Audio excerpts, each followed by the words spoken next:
The INFINITI QX50 key fob uses a CR2032 battery for its remote functions. When the battery is low, you'll notice decreased range or unresponsive buttons. You'll need a CR2032 battery and a small flathead screwdriver or key fob opener tool. Start by pressing the release button to remove the physical key. Carefully insert the screwdriver into the seam and gently pry the fob open, avoiding scratches. Remove the old battery, noting its orientation. Replace it with the new CR2032 battery, positive side up. Snap the case back together and test the buttons.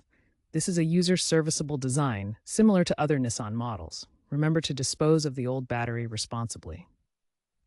If the key fob doesn't work after replacing the battery, try cycling the ignition key in the driver's door lock to reset the system.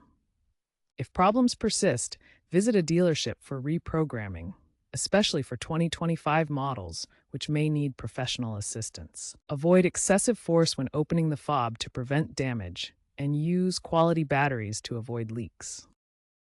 Key fob technology is evolving with future trends, including energy harvesting systems that generate power from user interaction. Smartphone-based digital keys could eventually eliminate the need for physical batteries entirely. While the QX50 currently uses CR2032 batteries, watch for updates like improved battery efficiency in future models.